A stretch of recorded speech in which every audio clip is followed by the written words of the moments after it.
The territory associated with agonizing death under the name Auschwitz is the largest among those created by the Nazis of Germany.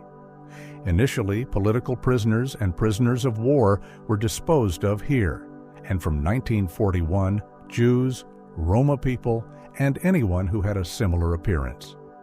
In such cases, a person was 100% doomed. Auschwitz became huge for logistical reasons. The Auschwitz camps had blocks where people were subjected to special tortures.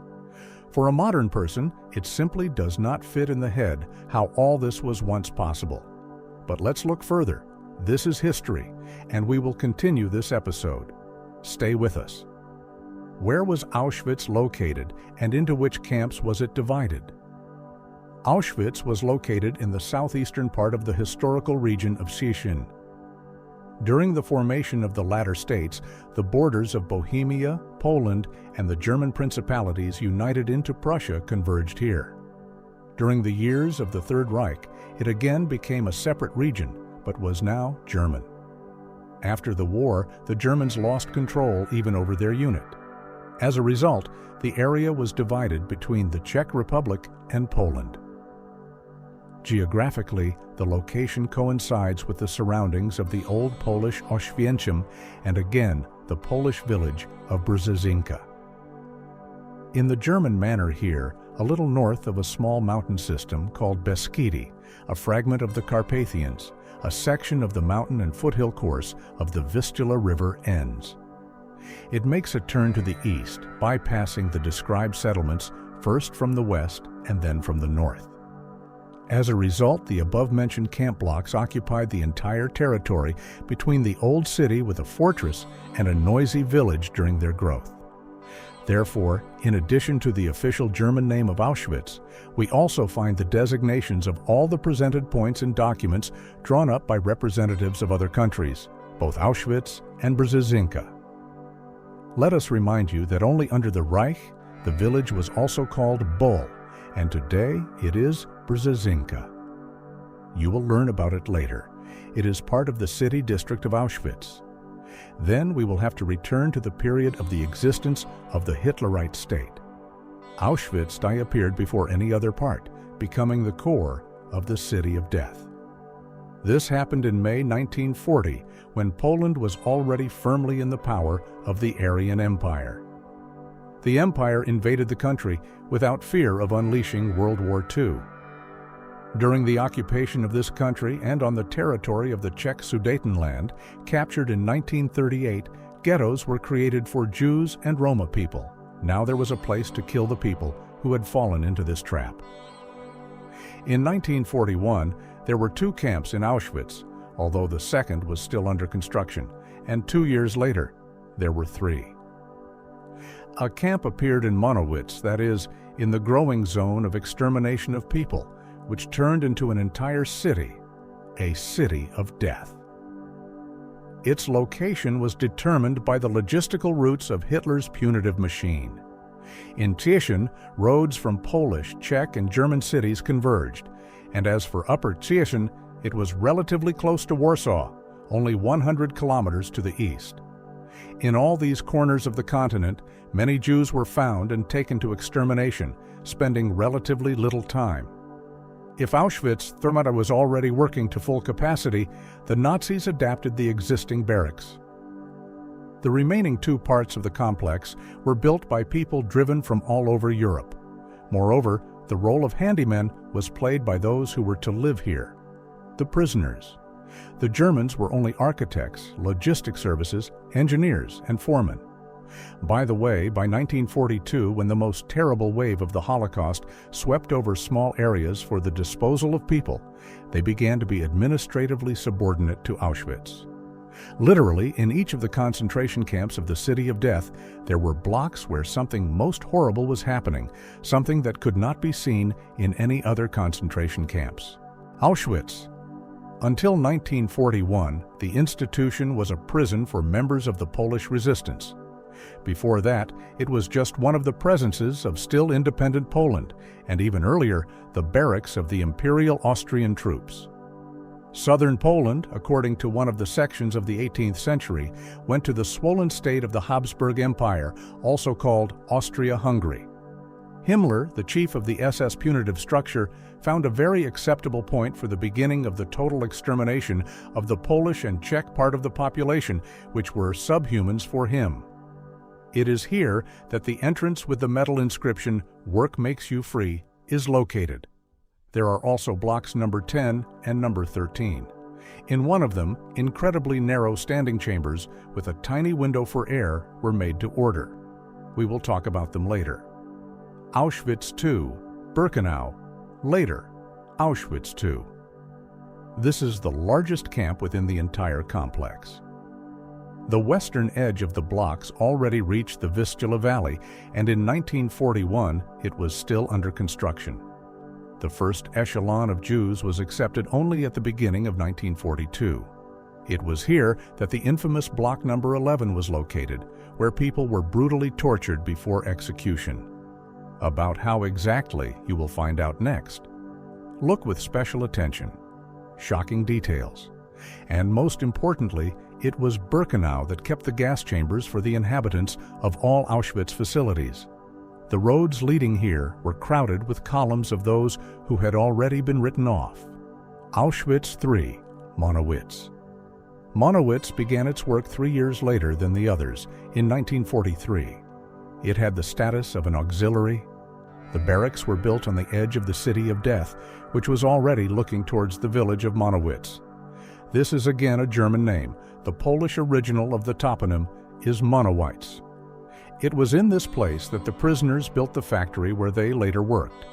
It produced synthetic rubber, which went to German enterprises, and they produced goods and components for all branches of the multifaceted industry of the greedy Third Reich.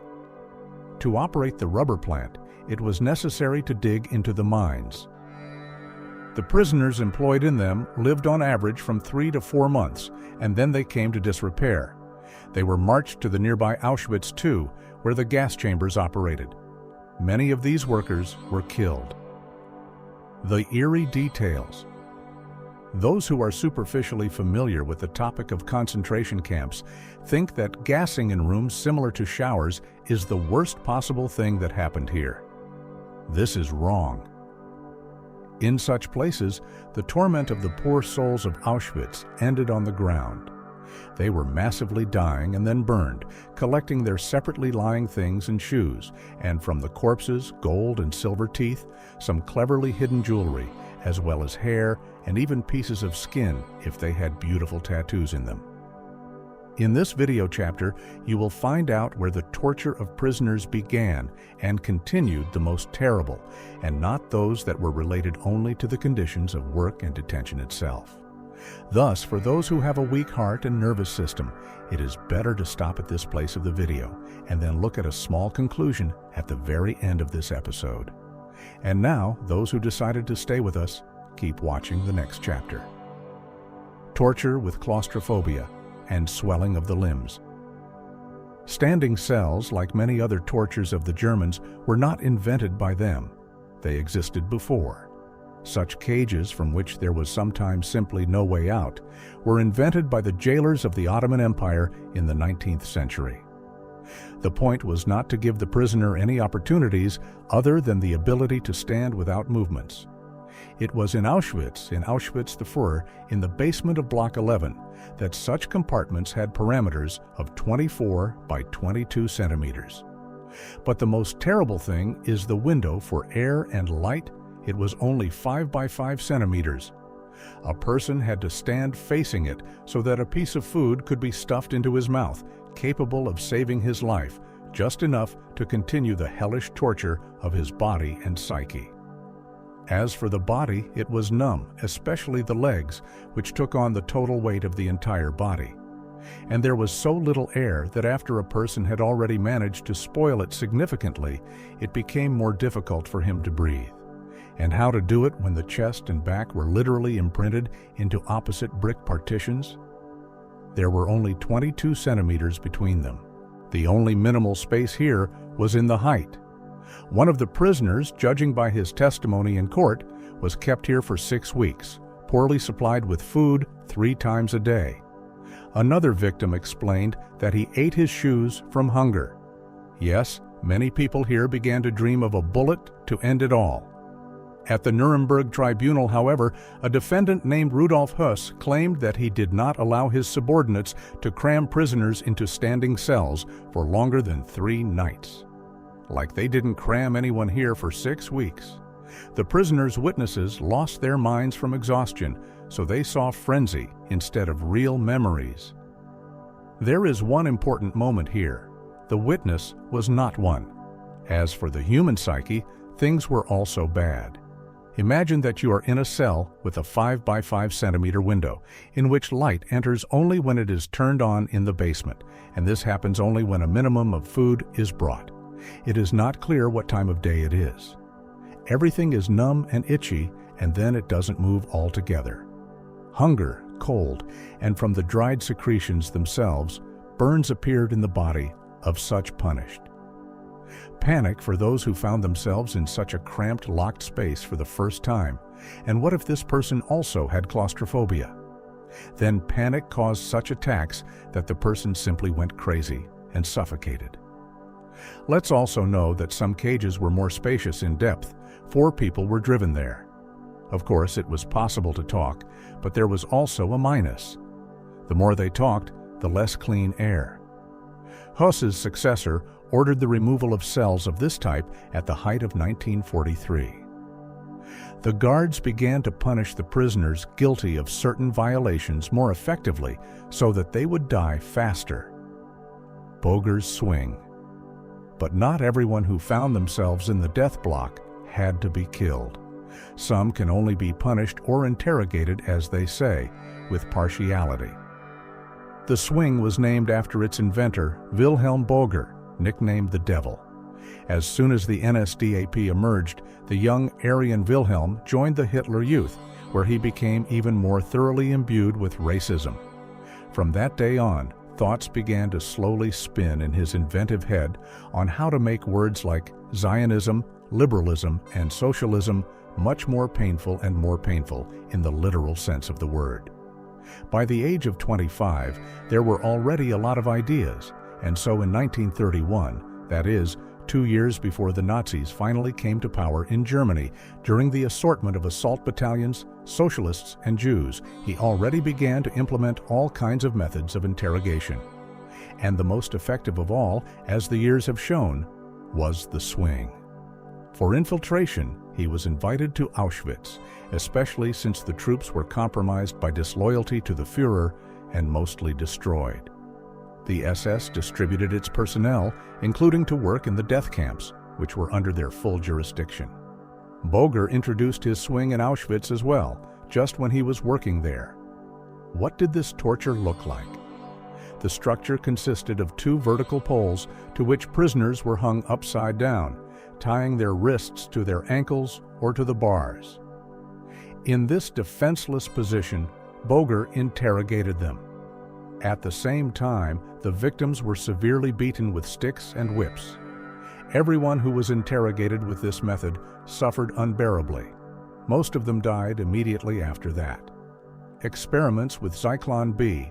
Before the introduction of full-fledged gas chambers, various gases were tried in separate blocks and specially sealed barracks. The mentioned poisonous substance was first used in Block 11 near the infamous wall. An interesting feature was that the gas was not essentially inhaled. After doing the job, it was easily removed by ventilation. The paradox of the whole situation associated with it lies in the fact that it was invented by a Jew, half German. The chemist's name was Fritz Haber. He made his discovery during the First World War. It was in this war, as you know, that chemical warfare agents were used for the first time. The recipient of the Nobel Prize then prepared weapons of the most massive destruction at that time for the German military machine. When the Nazis came to power, the scientists left for Britain as a precaution, and the Nazis continued to release combat gas both for military and punitive purposes. But how exactly was Zyklon B used? Without warning, the Jews did not know that they were being gathered in a block for this specific purpose. Here, they were more often simply distributed labor tasks. It was only later that the place was associated with death. The thing is that the original formula of Zyklon, containing an eye irritant warning of danger, was changed. Now the victims had no idea about anything until the very moment when they had nothing to breathe with. The gas was meanly displacing oxygen from the room at the deadly stage of filling the space. The gas smelled like almonds. The world learned about this from those who were at that time working with it in the chambers.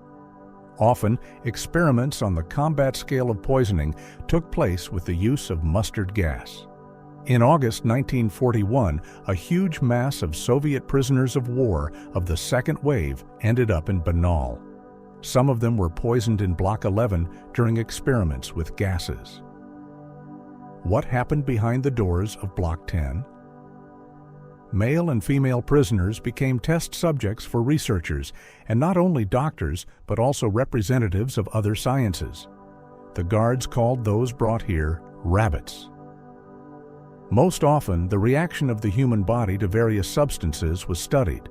Some drugs were created for disinfection, while others were created for sterilization.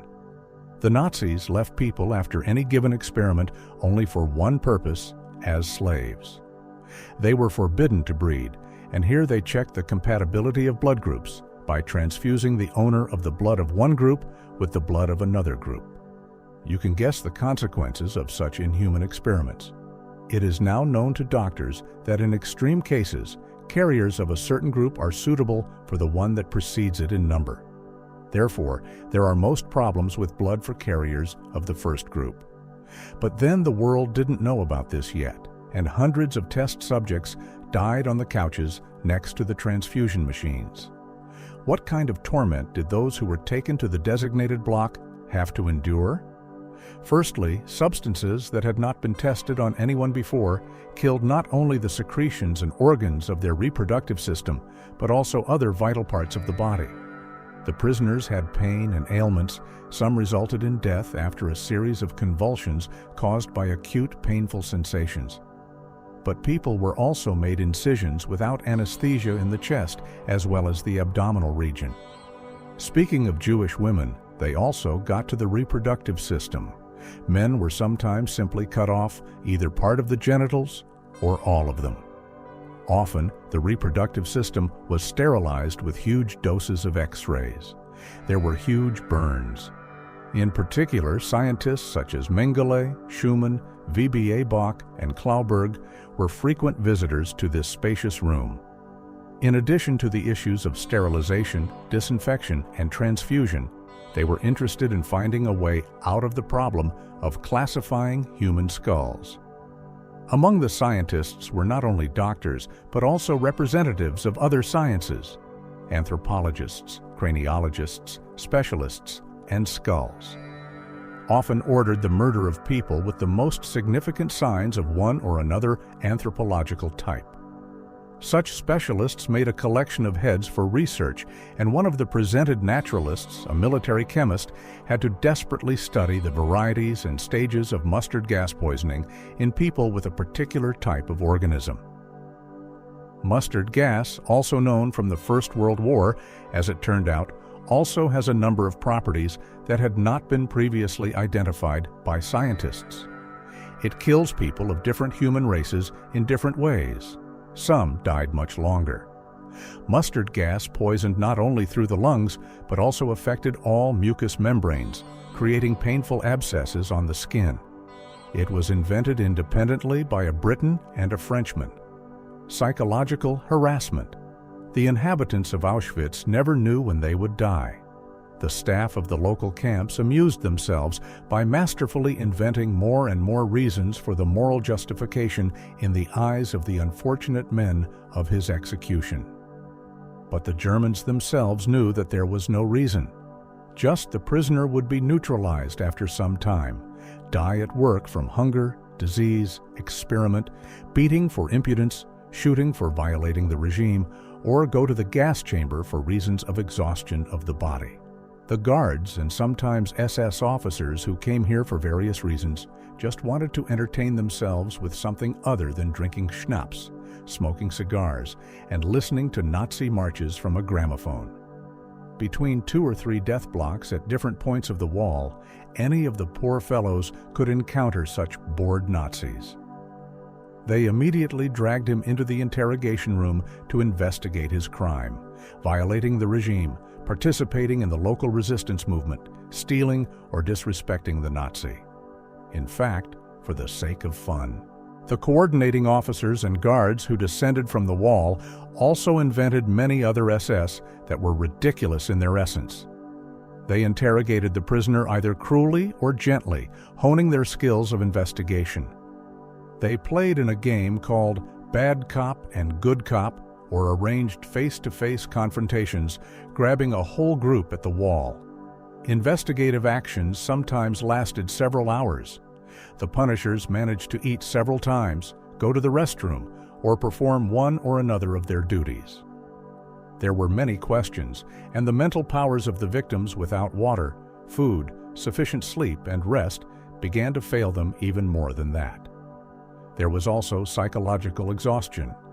People were yelled at, beaten, pressed with their faces against the wall or table, put a gun to the temple or back of the head.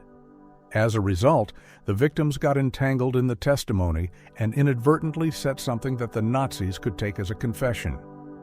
After that, an improvised court sentence was read to them, and they received the same bullet that many of them had been waiting for a long time, especially when truly attentive prisoners could not incriminate themselves for several days.